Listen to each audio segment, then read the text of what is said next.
ಅಥವಾ ರಾಷ್ಟ್ರೀಯಗಳು ಅಂದ್ರೆ ನಾವು ನಾರ್ತ್ ಇಂಡಿಯಾ ಕಡೆ ನೋಡ್ತೀವಿ. ಅರೆ ಏನಪ್ಪ ಇದು, ನಮ್ಮಲ್ಲಿ ಯಾರು ಇಲ್ವಾ ಹಾಗಾದ್ರೆ?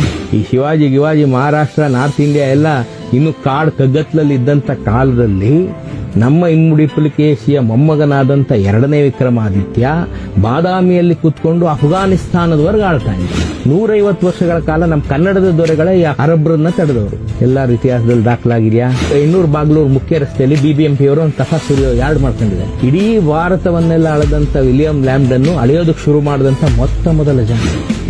ದಕ್ಷಿಣ ಭಾರತದ ಮೊದಲ ಹೆಣ್ಣು ಮಕ್ಕಳ ಶಾಲೆ ಮಾಡಿದವರು ವಾಣಿವಿಲಾಸ ಸಂವಿಧಾನ.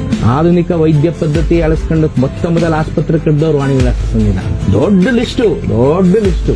ಬ್ರಿಟಿಷ್ ಕ್ಲಬ್ಗಳಿಗೆ ನಮ್ಗೆಲ್ಲ ಪ್ರವೇಶ ಇರಲಿಲ್ಲ, ನಿಮ್ಗೆಲ್ಲ ಚೆನ್ನಾಗಿ ಗೊತ್ತಲ್ಲ. Indians and dogs are not allowed, ಈ ಫೇಮಸ್ ಬೋರ್ಡ್ ನೀವೆಲ್ಲ ನೋಡಿರ್ಬೋದು. ಯಾವುದೇ ಕಾಲದಲ್ಲೂ ಹೋಗಬಹುದಾಗಿದ್ದಂತ ಏಕೈಕ ನಾನ್ ಬ್ರಿಟಿಷ್ ಈ ಅಲಿಯನ್ಸ್. ಬೆಂಗಳೂರು ಅನ್ನೋ ಹೆಸರು ಹೆಂಗ್ ಬಂತು ಹೋಗ್ಲಿ ಹೇಳಿ? ಅಲ್ಲ, ಈ ಕಪೋಲ ಕಲ್ಪಿತ ಕಥೆ ಅದೆಲ್ಲವೂ ಶಾಸನದಲ್ಲಿ ಇಲ್ಲ. ಬಹಳ ದೊಡ್ಡ ಯುದ್ಧ ನಡೀತು ಬೆಂಗಳೂರಲ್ಲಿ 1791ನಲ್ಲಿ. ಬೆಂಗಳೂರಲ್ಲಿ ಒಂದು ಮಿಸೈಲ್ ಫ್ಯಾಕ್ಟರಿ ಇತ್ತು. ಯುರೋಪ್ ಮತ್ತು ಏಷ್ಯಾದ ಮೊದಲ ಬಂಕರ್ ಟೈಪ್ ಕನ್ಸ್ಟ್ರಕ್ಷನ್ ಆಗಿದ್ದು ಬೆಂಗಳೂರಲ್ಲಿ. ಆ ಸಿಡಿದಾಗ ನಕ್ಷತ್ರಗಳ ತರ ಕಾಣ್ತಾ ಇತ್ತು. ಅದಕ್ಕೆ ಆ ಚಿಕ್ಕಪೇಟೆ ಜನ ಎಲ್ಲ ರಾತ್ರಿ ಹೊರಗಡೆ ಓಡ್ ಬಂದ್ಬಿಡೋರು ಗಾಬರಿಗೆ. ಇದೇನ್ ತಾರಾಮಂಡಲ ಮೇಲಿಂದ ಬಂದ್ಬಿಟ್ಟಂಗಿದೆಯಲ್ಲ ಅಂತ ಕರೆಯೋರು. ಇತಿಹಾಸವನ್ನ ಅರಿಯದವನು ಇತಿಹಾಸವನ್ನ ಸೃಷ್ಟಿಸಲಾರ. ಯಾಕೆ ನಮಗ್ ಬೇಕಪ್ಪ ಇತಿಹಾಸ ಅಂತಂದ್ರೆ, ಇವತ್ತಿನ ಕಾಲಘಟ್ಟದಲ್ಲಿ ಇವತ್ತೇನು ನಾವು 2020ರಲ್ಲಿ ಈ ದೇಶದಲ್ಲಿ ಎಂತೆಂಥ ಬೆಳವಣಿಗೆಗಳು ನಡೀತಾ ಇದೆ ಅಂತ ದಿನ ನೋಡ್ತಾ ಇದ್ದೀರಾ. ಇಂಥ ಕಾಲಘಟ್ಟದಲ್ಲಿ ನಾವು ನಮ್ಮತನ ಕಾಪಾಡ್ಕೋಬೇಕಾಗಿದ್ದು ಎಷ್ಟು ಅವಶ್ಯಕತೆ ಇದೆ ಅಂತಂದ್ರೆ, ನಾವು ನಮ್ಮತನ ಕಾಪಾಡ್ಕೋಬೇಕಾದ್ರೆ ನಮ್ಮ ಇತಿಹಾಸ ನಮಗೆ ಬಹಳ ಸಪೋರ್ಟ್ ಮಾಡ್ತದೆ. ಇವತ್ತು ನಾವೆಲ್ಲ ಒಂದೇ, ಬೆಳಗ್ಗೆ ಎದ್ದೀವಿ ಎಲ್ಲರೂ ನಾವು SLNಗೆ ಇಡ್ಲಿ ತಿನ್ನಕ್ಕೆ ಹೋಗ್ತೀವಿ, ಸಾಯಂಕಾಲ ಎಲ್ಲರೂ ಮೆಕ್ಡೊನಾಲ್ಡ್ ಪಿಜ್ಜಾ ತಿನ್ಬಿಡ್ತೀವಿ. ದೇಶದ ಎಲ್ಲಾ ಜನನೂ ಅದೇ ತರ ಇರ್ತೀವಿ. ಆದ್ರೆ ನಮ್ಮ ಇತಿಹಾಸದಲ್ಲಿ ನಾವೇನೋ ಬೇರೆ ಮಾಡ್ತಾ ಇದ್ವಿ. ನಮ್ಮೂರು, ನಮ್ಮ ಕೇರಿ, ನಮ್ಮವರು, ನಾವು ಬೇರೆ ಬೇರೆ ತರ ಇದ್ವಿ. ಸೊ ಅದನ್ನ ನಾವು ತಿಳ್ಕೊಬೇಕಾಗೋದು ಬಹಳ ಮುಖ್ಯ ಇದೆ. ಇಲ್ಲ ಅಂದ್ರೆ ನಾವು ಈ ಕಾಲಘಟ್ಟದಲ್ಲಿ ಮುಂದಕ್ಕೆ ಹೋಗ್ತಾ ನಾವು ನಮ್ಮತನನ ಕಳ್ಕೊಂಡ್ಬಿಡ್ತೀವಿ. ಆ ನಮ್ಮತನ ನಾವು ಕಳ್ಕೋಬಾರ್ದು ಅಂತಂದ್ರೆ ಆ ಎಚ್ಚರಿಕೆ ಇರ್ಬೇಕು. ನಾವು ಹೋಗ್ಬೋದು, ಅಲ್ಲಿ ಹೋಗ್ಬೋದು, ಇಲ್ಲಿ ಹೋಗ್ಬೋದು, ಎಲ್ಲರ ಜೊತೆ ಬೆರೆಯೋದು ಬೇರೆ ಪ್ರಶ್ನೆ. ಆದ್ರೆ ನಮ್ಮೊಳಗಿನ ನಮ್ಮತನ ಬಹಳ ಜಾಗೃತವಾಗಿರ್ಬೇಕು. ಅದಕ್ಕೆ ಆ ಇತಿಹಾಸ ಬಹಳ ಮುಖ್ಯ. ಯಾತಕಪ್ಪ ನಾ ಈ ಮಾತು ಹೇಳ್ತೀನಿ ಅಂತಂದ್ರೆ, ಈಗ ನೋಡಿ, ದೇಶಭಕ್ತರು ಅಥವಾ ರಾಷ್ಟ್ರೀಯ ಹೀರೋಗಳು ಅಂದ್ರೆ ನಾವು ನಾರ್ತ್ ಇಂಡಿಯಾ ಕಡೆ ನೋಡ್ತೀವಿ. ಅರೆ ಏನಪ್ಪ ಇದು, ನಮ್ಮಲ್ಲಿ ಯಾರು ಇಲ್ವಾ ಹಾಗಾದ್ರೆ? ಯಾರೋ ಒಬ್ರು ಆ ಥರ ನಮ್ಗೆ ಕೇಳ್ಬೋದು ಕುಹಕಕ್ಕೋ ನಾಳೆ ದಿನ. ಯಾಕಂದ್ರೆ ಇದನ್ನೆಲ್ಲ ನಾನು ಈ ಕಾರ್ಪೊರೇಟ್ ಸಂಸ್ಥೆಗಳಲ್ಲಿ ಇದ್ದು ನಾನು ಅನುಭವಿಸಿದಂಥದ್ದು. ಕುಹಕಕ್ಕೆ ಕೇಳ್ತಾ ಇರ್ತಾರೆ, ನಾವು ಯಾರನ್ನೋ ವಿಚಾರ ಮಾಡ್ಬೇಕಾದ್ರೆ ಯಾರನ್ನೋ ನಾರ್ತ್ ಇಂಡಿಯಾ ಹೀರೋಗಳನ್ನ ನಾವು ಅವ್ರ ಹೀರೋಗಳು, ಅವ್ರು ಇಂಥವ್ರು ಇವ್ರನ್ನ ಅರಬ್ರನ್ನ ತಡೆದ್ರು, ಅರಬ್ರ ಜೊತೆ ಬಹಳ ಯುದ್ಧ ಮಾಡಿದ್ರು, ಮಹಾರಾಣಾ ಪ್ರತಾಪ್, ಇನ್ನೊಬ್ಬ ಮತ್ತೊಬ್ಬ, ಬೇಕಾದಷ್ಟು ಅಲ್ಲಿಂದ ಶಿವಾಜಿವರೆಗೂ ನಮ್ಗೆ ಬೇಕಾದಷ್ಟು ಹೀರೋಗಳು ಸಿಗ್ತಾರೆ. ಅವ್ರ ಮೇಲೆ ಸಿನಿಮಾಗಳಾಗಿದೆ, ಅವ್ರ ಮೇಲೆ ಎಲ್ಲ ಆಗಿದೆ. ನಮ್ಮವ್ರು ಯಾರು ಇಲ್ವಾ ಹಾಗಾದ್ರೆ? ಇದ್ದಾರೆ. ಬಹಳ ಮುಂಚೆ ಈ ಶಿವಾಜಿ ಮಹಾರಾಷ್ಟ್ರ ನಾರ್ತ್ ಇಂಡಿಯಾ ಎಲ್ಲ ಇನ್ನು ಕಾಡ್ ಕಗ್ಗತ್ಲಲ್ಲಿ ಇದ್ದಂತ ಕಾಲದಲ್ಲಿ ನಮ್ಮ ಇನ್ಮುಡಿ ಪುಲಿಕೇಶಿಯ ಮೊಮ್ಮಗನಾದಂಥ 2ನೇ ವಿಕ್ರಮಾದಿತ್ಯ ಬಾದಾಮಿಯಲ್ಲಿ ಕೂತ್ಕೊಂಡು ಅಫ್ಘಾನಿಸ್ತಾನದವರೆಗೆ ಆಳ್ತಾ ಇದ್ದ. ಎಲ್ಲಿ ಬಾದಾಮಿ, ಎಲ್ಲಿ ಅಫ್ಘಾನಿಸ್ತಾನ? 150 ವರ್ಷಗಳ ಕಾಲ ನಮ್ಮ ಕನ್ನಡದ ದೊರೆಗಳೇ ಈ ಅರಬ್ರನ್ನ ತಡೆದವರು. 9ರಿಂದ 11ನೇ ಶತಮಾನದ ಮಧ್ಯದವರೆಗೆ. ಎಲ್ಲಾರು ಇತಿಹಾಸದಲ್ಲಿ ದಾಖಲಾಗಿದೆಯಾ? ಎಲ್ಲೂ ಇಲ್ಲ. ಸೊ ಇದು ನಾವು ಅರ್ಥಕೋಬೇಕು. ಇದು ನಾವು ಅವ್ರಿಗೆ ಹೇಳಕ್ಕೆ ಅನುಕೂಲ ಆಗುತ್ತೆ. ಇದು ನಾವು ನಮ್ಮ ಎದೆ ಒಳಗೆ ಇದನ್ನು ಬಚ್ಚಿಟ್ಕೊಂಡಿರ್ಬೇಕು. ಇಡೀ ಭಾರತವನ್ನೆಲ್ಲ ಬಗ್ಗುಬಡಿತೀನಿ ಅಂತ ಹೇಳಿ ನಾನು ಇಡೀ ಭರತಖಂಡದ ಪತೇಶ್ವರ, ನಾನು ಭರತಖಂಡಕ್ಕೆ ಚಕ್ರವರ್ತಿ ಅಂತ ಮೆರೀತಾ ಇದ್ದಂತ ಹರ್ಷವರ್ಧನನ್ನ ಇದೇ ಮಧ್ಯಪ್ರದೇಶದಲ್ಲಿ ಅವನನ್ನ ನರ್ಮದಾ ನದಿ ತೀರದಲ್ಲಿ ಅಡ್ಡಗಟ್ಟಿ 21 ದಿನಗಳ ಕಾಲ ಘೋರವಾದ ಯುದ್ಧವನ್ನು ಮಾಡಿ ಹರ್ಷವರ್ಧನನ್ನ ಸೋಲಿಸಿ, ಹರ್ಷವರ್ಧನ ಸೋಲೊಪ್ಕೊಂಡು ಇನ್ನು ಕೆಳಗಡೆ ಬರಲ್ಲಪ್ಪ ದಕ್ಷಿಣದವ್ರು, ನೀವು ಬಹಳ ಸ್ಟ್ರಾಂಗ್ ಆಗಿದ್ದೀರಾ ಅಂತ ಕೈ ಮುಗಿದು ದಕ್ಷಿಣಾಪತೇಶ್ವರ ಅಂತ ಬಿರುದು ತಕ್ಕೊಂಡವನು ಇದೇ ಮುಡಿ ಪುಲಿಕೇಶಿ. ಇಲ್ಲ ನಮ್ಮ ಹತ್ರ ದಾಖಲೆ ಇಲ್ಲ, ಅಥವಾ ನಾವು ಅದನ್ನ ನೆಗ್ಲೆಕ್ಟ್ ಮಾಡಿಬಿಟ್ಟಿದೀವಿ. ನಮ್ದು ಏನು ಇಡೀ ಏಷ್ಯಾ ಖಂಡವನ್ನು ಆಳ್ತಿದ್ದವನು ರಾಜರಾಜ ಚೋಳ. ನಾನು ಬರೀ ನಮ್ಮವ್ರದ್ದು ಹೇಳ್ತೀನಿ, ಇಡೀ ಏಷ್ಯಾ ಖಂಡ ನಮ್ಮ ರಾಜರಾಜ ಚೋಳ, 1ನೇ ರಾಜರಾಜ ಚೋಳನ ಅಡಿಯಲ್ಲಿತ್ತು. ಇದನ್ನ ನಾವು ಮರ್ತ್ಬಿಟ್ಟಿದ್ದೀವಿ. ಇದಕ್ಕೋಸ್ಕರ ನಾವು ಇತಿಹಾಸ ತಿಳ್ಕೋಬೇಕು. ನಾವ್ಯಾರು, ನಮ್ಮ ಹಿಂದೆ ಏನಿದ್ ಲೆಗೆಸಿ, ಏನ್ ವೈಭವ ಇತ್ತು ನಮ್ಮ ಹಿಂದೆ, ಆ ಲೆಗೆಸಿ ನಾವು ತಿಳ್ಕೋಬೇಕು. ನಾವು ಏನೇ ಕೆಲಸ ಮಾಡ್ತಾ ಇದ್ವಿ, ನಾನು ಸಿವಿಲ್ ಇಂಜಿನಿಯರ್ ಬೇಸಿಕಲಿ, ನಾನು ಅದನ್ನೇ ಮಾಡ್ತಾ ಇದ್ದೀನಿ. ಈಗ ನಾ ಸೈಟಿಂದ ಬಂದೆ. ಈಗ ನಾವೇನು ಕೆಲಸ ಮಾಡ್ತಾ ಇರಲಿ, ಆದ್ರೆ ನಾವು ಏನ್ ಮಾಡ್ತಾ ಇದೀವಿ, ನಮ್ಮ ಪರಿಸರ ಪ್ರಜ್ಞೆನೂ ಇದರಿಂದ ಜಾಗೃತ ಆಗುತ್ತೆ. ನಾವು ಯಾವ ಪರಿಸರದಲ್ಲಿ ನಿಂತಿದ್ದೀವಿ, ಎಷ್ಟರ ಮಟ್ಟಿಗೆ ನೀವು ಇತಿಹಾಸದಿಂದ ಒಳಗೆ ಹೋಗ್ಬಿಡ್ತೀರಾ ಆಸಕ್ತಿ ಬೆಳೆಸ್ಕೊಂಡ್ರೆ ಅಂತಂದ್ರೆ, ಫಾರ್ ಎಕ್ಸಾಂಪಲ್ ಒಂದು ಗಾಡಿ ನಂಬರ್ ನೋಡಿದ್ರೆ, ಈಗ 1796 ಒಂದು ಗಾಡಿ ನಂಬರ್, ನೀವು 1796 ಅಲ್ಲಿ ಏನಾಯ್ತು ಇಲ್ಲಿ ನೀವು ಯೋಚನೆ ಮಾಡ್ತಾ ಇರ್ತೀರಿ. 1796 ಅಲ್ಲಿ ಏನಾಗ್ತಿತ್ತು ಈ ಪ್ರದೇಶದಲ್ಲಿ, ಏನಿತ್ತು ಈ ಪ್ರದೇಶ. ನಾಳೆ ದಿನ ನೀವು ಎಲ್ಲೋ ಕೆಲಸಕ್ಕೆ ಹೋಗ್ತೀರಾ, ನಮ್ಮ ಚೀಫ್ ಇಂಜಿನಿಯರ್ ಒಬ್ರು ಇದ್ರು, ಬಂದು ಚೀಫ್ ಇಂಜಿನಿಯರು, ನಾವು ಹೆಗಡದೇವನ ಕೋಟೆ ಕಗತ್ತಲ್ ಕಾಡಲ್ಲಿ ಕೆಲಸ ಮಾಡುವಂತ ಕಾಲಕ್ಕೆ, ಬಿಲ್ಡಿಂಗ್ ಕಟ್ಟೋ ಕಾಲಕ್ಕೆ ಬಂದು ಕೇಳೋರು. ಬಂದು ನಾವೆಲ್ಲ ಅವ್ರು ಬರೋಕ್ ಮುಂಚೆ ಬಿಲ್ಡಿಂಗ್ ಎಲ್ಲ ಶಿಸ್ತಾಗಿ ಇಟ್ಕೊಂಡು, ನೀಟಾಗಿ ಇಟ್ಕೊಂಡು, ಅದು ಬೇಕಾದಂತ ಡಾಕ್ಯುಮೆಂಟ್ಗಳೆಲ್ಲ ತಯಾರು ಮಾಡಿ ಇಟ್ಕೊಂಡು ಇದ್ದಂತ ಕಾಲಕ್ಕೆ ಬಂದು ಕೇಳೋರು, ಈ ಊರಿನ ಜನಸಂಖ್ಯೆ ಎಷ್ಟು ನಮ್ಗೆ ಗೊತ್ತಿಲ್ಲ, ಈ ಊರಿನ ವಾರ್ಷಿಕ ಮಳೆಯ ಪ್ರಮಾಣ ಎಷ್ಟು ನಮ್ಗೆ ಗೊತ್ತಿಲ್ಲ, ಈ ಊರಿನ ಇತಿಹಾಸ ಏನು ನಮ್ಗೆ ಗೊತ್ತಿಲ್ಲ. ಮತ್ತಿಷ್ಟು ದೂರ ಬಂದು ನೀವು ಬಿಲ್ಡಿಂಗ್ ಕಟ್ತಾ ಇದೆಯಾ, ಏನು ಪ್ರಯೋಜನ? ನೀನು ಆ ಊರಿನ ಇತಿಹಾಸವನ್ನು ಪೂರ್ತಿ ತಿಳ್ಕೊಂಡಿದ್ದೆ, ಆದಲ್ಲಿ ಅದಕ್ಕೆ ರಿಲೇಟ್ ಆದಂತ ಒಂದು ಬಿಲ್ಡಿಂಗ್ ಕಟ್ತಾ ಇದ್ದೆ, ಆ ಊರಿನವ್ರ ವಿಶ್ವಾಸಕ್ಕೆ ತಗೋತಾ ಇದ್ದೆ ಅಂತ ನೀನು ಆ ಊರಿನವರಲ್ಲಿ ಒಬ್ಬನಾಗ್ತಾ ಇದ್ದೆ. ಅದಕ್ಕೆ ರಿಲೇಟ್ ಮಾಡ್ಕೋಬೇಕು. ಪ್ರತಿಯೊಂದನ್ನು ನಾವು ಆ ಇತಿಹಾಸ ಕೊಂಡಿಗೆ ರಿಲೇಟ್ ಮಾಡ್ಕೊಂಡೇ ನಾವು ಮುಂದಕ್ಕೆ ಹೋಗ್ಬೇಕು. ಇಲ್ಲದೇ ಇದ್ರೆ ನಾವಾಗಿರಲ್ಲ. ನಮಗೂ ಬೇರೆಯವ್ರಿಗೂ ನಾರ್ತ್ ಇಂಡಿಯಾದಿಂದ ಬಂದು ಇಲ್ಲಿ ನಾವು ಮೆಟ್ರೋ ಮಾಡ್ತಿರೋವನಿಗೂ ನಮಗೂ ಏನು ವ್ಯತ್ಯಾಸ ಆಗುತ್ತೆ? ಯಾಕೆ ನಾನು ಮಾತಾಡ್ತೀನಿ ಅಂತಂದ್ರೆ, ಈಗ ನೋಡಿ, ಮೆಟ್ರೋ ಮಾಡುವಂಥ ಕಾಲಕ್ಕೆ ಎಂತೆಂಥ ಅನುರೂಪವಾದಂಥ ಅತಿ ಅಪರೂಪವಾದಂಥದ್ದು ಮೇಲೆಲ್ಲ ಹೊಡ್ಕೊಂಡು ಬರ್ತಾ ಇದ್ದಾರೆ. ಏನು ಹೊಡಿತಾ ಇದ್ದೀವಿ ಅವ್ರಿಗೆ, ಇದ್ರ ಹಿಂದೆ ಏನಿತ್ತು ಇಲ್ಲಿ ಅನ್ನೋ ಒಂದು ಸಣ್ಣ ಒಂದು ಅವ್ರಿಗೆ ಕಲ್ಪನೆ ಸಹ ಇಲ್ಲ. ಯಾಕೆಂದ್ರೆ ಇದು ಈ ಸ್ಥಳ ಅವ್ರದ್ದಲ್ಲ. ಆದರೆ ನಾವು ಇಲ್ಲಿದ್ದುಕೊಂಡು ಇಲ್ಲಿ ಕೆಲಸ ಮಾಡುವಾಗ ನಮ್ಗೆ ಆ ಪರಿಸರ ಪ್ರಜ್ಞೆ ಇರಬೇಕು. ಅಂದರೆ ನಮಗೆ ಈ ಸ್ಥಳದ ಇತಿಹಾಸದ ಅರಿವಿರಬೇಕು. ಹೆಣ್ಣೂರು ಬಾಗ್ಲೂರು ಮುಖ್ಯ ರಸ್ತೆಯಲ್ಲಿ BBMP ಅವರು ಒಂದು ಕಸ ಸುರಿಯೋ ಯಾರ್ಡ್ ಮಾಡ್ಕೊಂಡಿದ್ದಾರೆ. ಆ ಕಸ ಸುರಿಯೋ ಯಾರ್ಡು ಇಡೀ ಭಾರತವನ್ನೆಲ್ಲ ಅಳದಂತ ವಿಲಿಯಂ ಲ್ಯಾಂಬ್ಡನ್ನು ಅಳೆಯೋದಕ್ಕೆ ಶುರು ಮಾಡಿದಂತ ಮೊದಲ ಜಾಗ. ಇಡೀ ಪ್ರಪಂಚದಲ್ಲಿ ಅಷ್ಟು ದೊಡ್ಡ ಸರ್ವೆ ಎಲ್ಲೂ ಆಗಿಲ್ಲ, ಟ್ರಿಗ್ನಾಮೆಟ್ರಿಕಲ್ ಸರ್ವೆ. ಅಂದ್ರೆ ಇಡೀ ಭೂಮಿಯನ್ನ, ಇಷ್ಟು ದೊಡ್ಡದಾದ ಭೂಮಿಯನ್ನ ಪ್ರಪಂಚದ ಇನ್ಯಾವುದೇ ಭೂಭಾಗದಲ್ಲೂ ಅಳಿಲಿಲ್ಲ. ಅಳದಿದ್ದವ್ರು ನಾವೇ. ಅಳದವನು ಲೆಫ್ಟಿನೆಂಟ್ ಕರ್ನಲ್ ವಿಲಿಯಂ ಲ್ಯಾಂಬ್ಡನ್. ಅಳದಕ್ಕೆ ಶುರು ಮಾಡಿದಂಥದ್ದು 1800ನೇ ಇಸ್ವಿ. ಇವತ್ತು 220 ವರ್ಷಗಳ ಕೆಳಗೆ ಅವನು ಈ ಹೆಣ್ಣೂರು ಬಾಗ್ಲೂರು ಮುಖ್ಯ ರಸ್ತೆಯಲ್ಲಿ ಒಂದು ಪಾಯಿಂಟ್ ಹಾಕಿ ಮೇಕ್ರಿ ಸರ್ಕಲ್ ಹತ್ರ ಇನ್ನೊಂದು ಪಾಯಿಂಟ್ ಹಾಕ್ದ. ಆ ಮೊದಲನೇ ಪಾಯಿಂಟ್ ಎಲ್ಲಿಟ್ಟ, ಅದನ್ನ ನಾವು ಡಂಪಿಂಗ್ ಯಾರ್ಡ್ ಮಾಡಿದೀವಿ. ಇತಿಹಾಸ ಪ್ರಜ್ಞೆ ಯಾಕೆ ಎಲ್ರಿಗೂ ಇರಬೇಕು ಅನ್ನೋಕೆ ಇದು ಉದಾಹರಣೆ. ಆ ಪುಣ್ಯಾತ್ಮ ಅಲ್ಲಿ ಏರಿಯಾ ಇನ್ಚಾರ್ಜ್ ಮತ್ತೊಬ್ಬನ ಒಂದು 5 ನಿಮಿಷ ಒಳಗಡೆ ಹೋಗಿ ಇದು ಎಲ್ಲಿ ನಾವು ಸುರಿತಿದೀವಿ ಅಂತಂದ್ರೆ ಅಲ್ಲಿ ಸ್ಪಷ್ಟವಾಗಿ ಬರೆದಿದೆ, GTS survey, great trigonometrical survey ಅಂತ. ಅಂತ ಸ್ಪಷ್ಟವಾಗಿ ಅವರು ಕಲ್ಲಿನ ಮೇಲೆ ಕೆಟ್ಬಿಟ್ಟು ಹೋಗಿದ್ದಾರೆ. ಹೋಗ್ಲಿ ಪೇಂಟ್ ಆದ್ರೂ ಅಳಸೋಗುತ್ತೆ ಅನ್ನೋದಕ್ಕಾದ್ರೆ ಕಲ್ಲಿನ ಮೇಲೆ ಕೆಟ್ಬಿಟ್ಟು ಹೋಗಿದ್ದಾನೆ ಪುಣ್ಯಾತ್ಮ ಬ್ರಿಟಿಷ್. ಅದನ್ನ ನೋಡ್ಕೊಂಡು, ಓಹೋ ಇದೇನೋ ಹಳೇದಪ್ಪ, ಇದು ಇಲ್ಲಿ ಮಾಡೋದು ಬೇಡ ಅಂತ ಅಷ್ಟೊಂದು ಕನಿಷ್ಠ. ಯಾಕೆಂದ್ರೆ ನೀವು ಆ ಬಿಲ್ಡಿಂಗ್ ನೋಡಿದ್ರು 220 ವರ್ಷದ ಹಳೆ ಬಿಲ್ಡಿಂಗ್ ತರಾನೇ ಕಾಣ್ತಾ ಇದೆ. ಅದು ಪುರಾತನವಾದಂಥ ಬಿಲ್ಡಿಂಗ್ ಇದೆ. ಇವರು ಅದನ್ನು ಡಂಪಿಂಗ್ ಯಾರ್ಡ್ ಮಾಡ್ಕೊಂಡಿದ್ದಾರೆ. ಇತಿಹಾಸ ಪ್ರಜ್ಞೆ ನಮ್ಮಲ್ಲಿ ಯಾವಾಗಲೂ ಜಾಗೃತವಾಗಿರಬೇಕು ಅನ್ನೋದು ಇದಕ್ಕೆ. ಇಲ್ಲದೇ ಇದ್ರೆ ನಾವು ಅದನ್ನು ಕಳ್ಕೊಂಡ್ಬಿಡ್ತೀವಿ. ನಾಳೆ ದಿನ ನಾವು ಮುಂದಕ್ಕೆ ಏನು ಹೇಳ್ಕೊಡ್ತೀವಿ ಮಕ್ಕಳಿಗೆ, ಇವ್ರು ಯಾರು ಅಂತ ಏನು ಹೇಳ್ಕೊಡ್ತೀವಿ?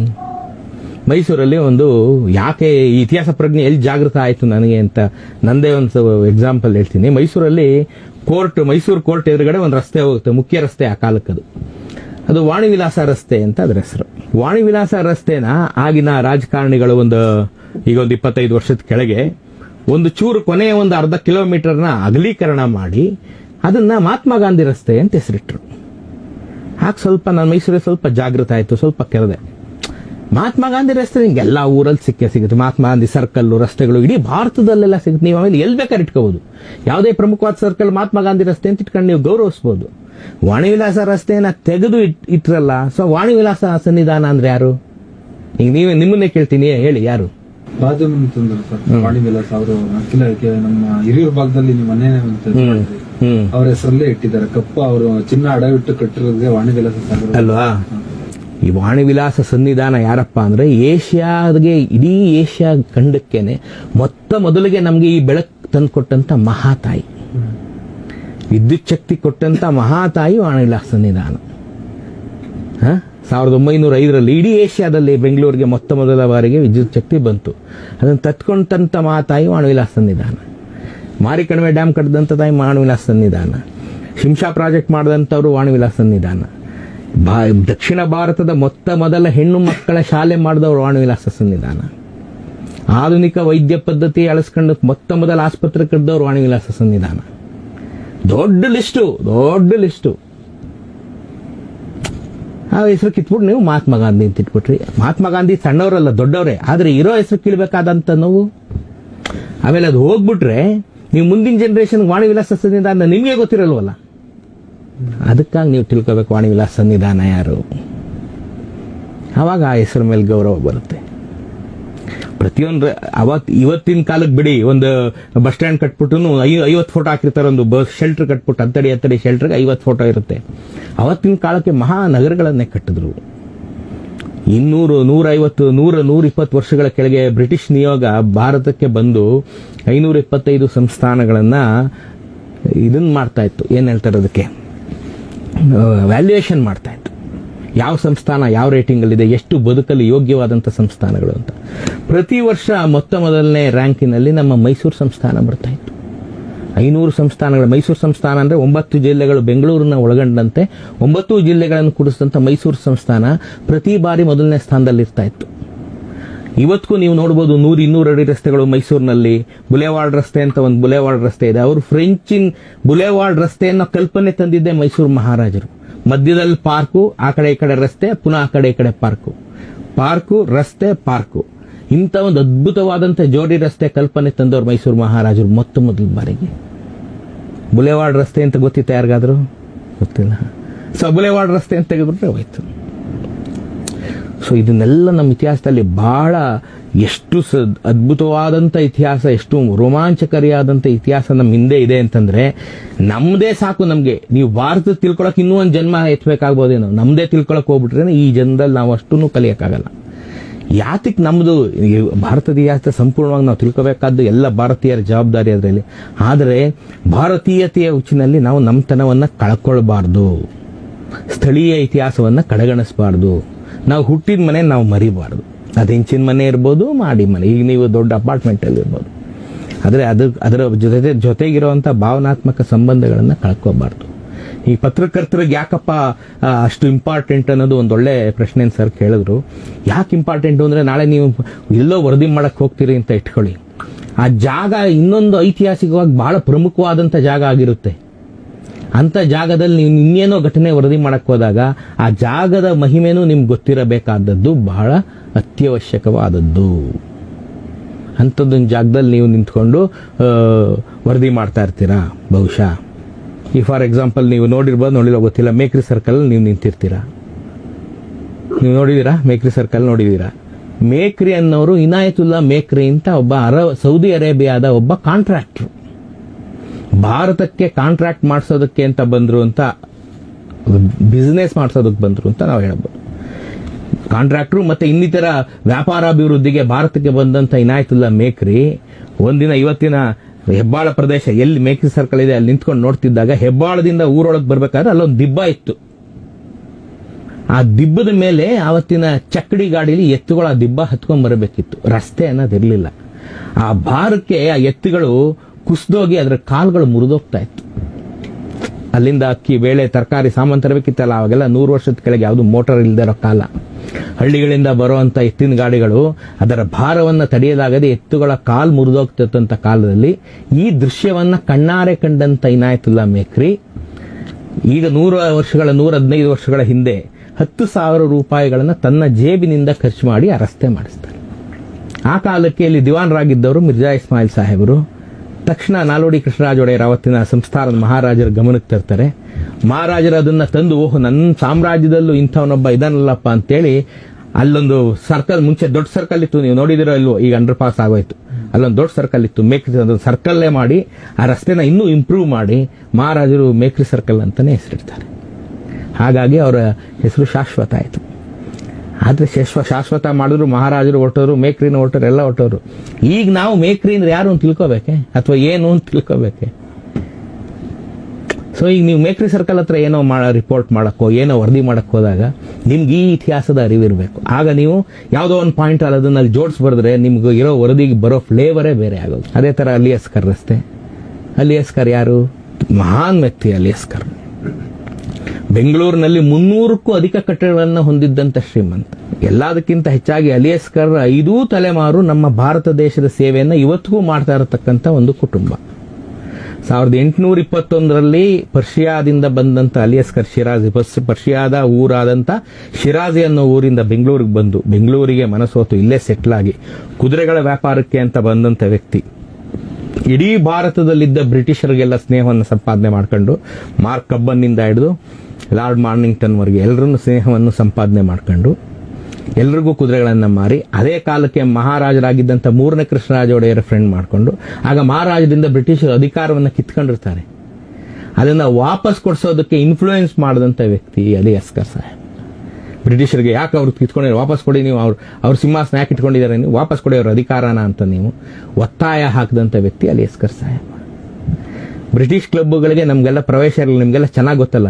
Indians and dogs are not allowed, ಈ ಫೇಮಸ್ ಬೋರ್ಡ್ ನೀವೆಲ್ಲ ನೋಡಿರ್ಬೋದು. ಅಂತ ಕಾಲದಲ್ಲಿ ಭಾರತದಲ್ಲಿ ಇದ್ದಂಥ ಬ್ರಿಟಿಷ್ ಕ್ಲಬ್ಗಳಿಗೆ ಯಾವುದೇ ಪೂರ್ವಾನುಮತಿ ಇಲ್ಲದೆ ಯಾವುದೇ ಕಾಲದಲ್ಲೂ ಹೋಗಬಹುದಾಗಿದ್ದಂಥ ಏಕೈಕ ನಾನ್ ಬ್ರಿಟಿಷ್ ಈ ಅಲಿ ಅಸ್ಗರ್. ಮಹಾರಾಜರಿಗೆ ಅಷ್ಟು ಸಹಾಯ ಮಾಡಿ ಅವರ ಸಿಂಹಾಸನವನ್ನು ವಾಪಸ್ ಕೊಡಿಸೋದ್ರಲ್ಲಿ ಅತ್ಯಂತ ಪ್ರಮುಖ ಪಾತ್ರ ವಹಿಸಿದಂಥ 300ಕ್ಕೂ ಅಧಿಕ ಕಟ್ಟಡಗಳನ್ನು ಕಟ್ಟಿದಂಥ, ಎಲ್ಲದಕ್ಕಿಂತ ಮುಕುಟಮಣಿಯಾಗಿ ಇವತ್ತಿನ ಗವರ್ನರ್ ವಾಸ ಮಾಡುವಂಥ ರಾಜಭವನವನ್ನು ಕಟ್ಟಿದಂಥವ್ರು ಇದೇ ಅಲಿ ಅಸ್ಗರ್ ಸಾಹೇಬರು.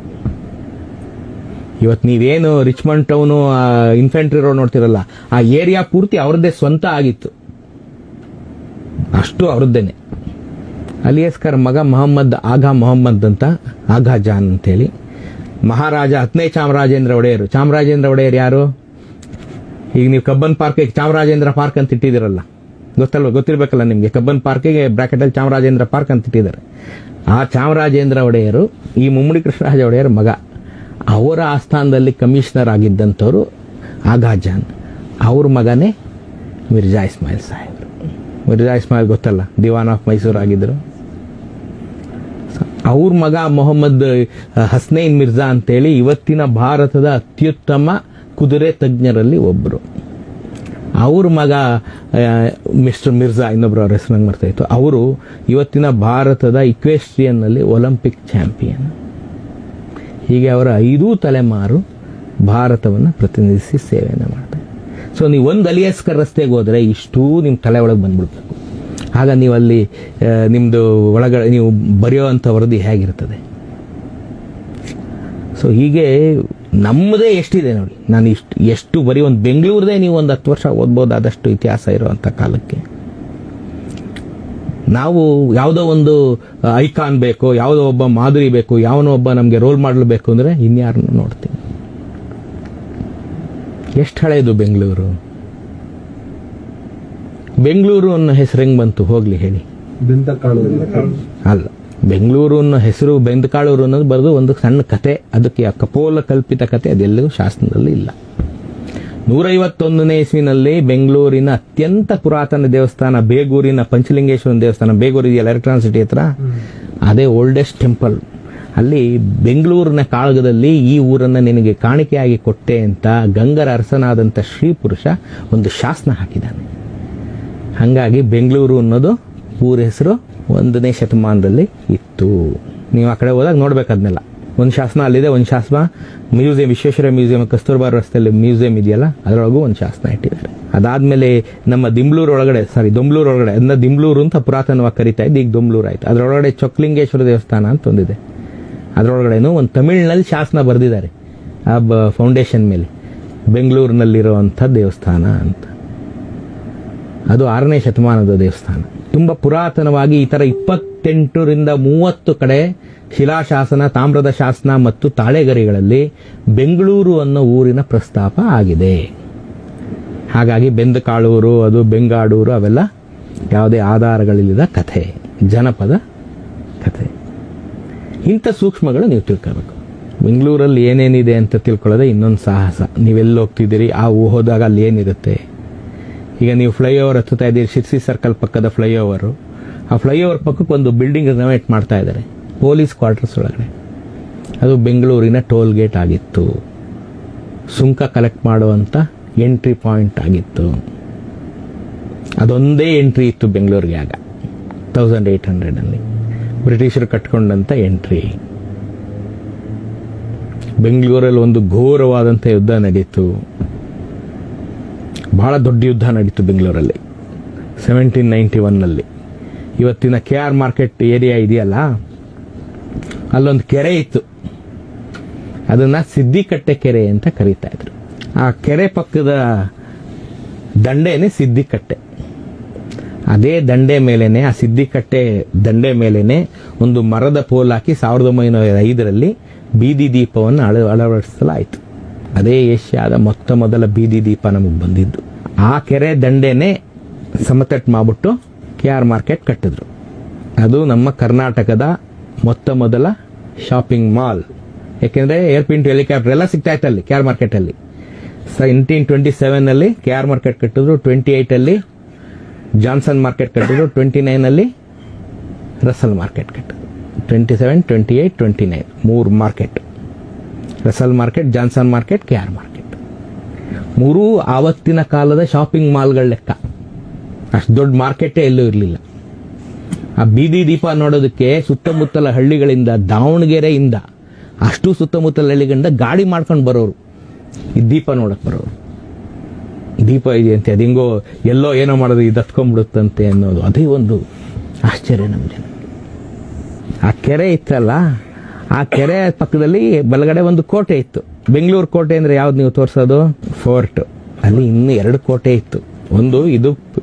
ಒಂದು ರಾಜರ ಕೋಟೆ, KR ಮಾರ್ಕೆಟಲ್ಲಿ ನೀವು ನಿಂತ್ಕೊಂಡ್ರೆ ಸಿಗ್ನಲ್ ಅಲ್ಲಿ ಬಲಗಡೆ ಕಾಣಿಸೋದು ರಾಜರ ಕೋಟೆ, ಎಡಗಡೆ ಕಾಣಿಸೋದು ಒಂದು ಪೇಟೆ ಕೋಟೆ ಅಂತಿತ್ತು. ನೀವು ಅವೆನ್ಯೂ ರೋಡಿಂದ ಸ್ಟಾರ್ಟ್ ಆಗಿ ಹಲ್ಸೂರ್ ಗೇಟ್ ಪೊಲೀಸ್ ಸ್ಟೇಷನ್ ಎಲ್ಲ ಬಳಸ್ಕೊಂಡು ಕಬ್ಬನ್ ಪೇಟೆ, ಚಿಕ್ಕಪೇಟೆ ಒಳಗಡೆ ಎಲ್ಲ ಬಳಸ್ಕೊಂಡು ಬಂದು ಅಲ್ಲಿ ನಿಂತ್ಕೋತಾ ಇತ್ತು. ಅದನ್ನ ಪೇಟೆ ಕೋಟೆ ಅಂತ ಕರೆಯೋರು, ಇದನ್ನ ರಾಜರ ಕೋಟೆ ಅಂತ ಕರೆಯೋರು.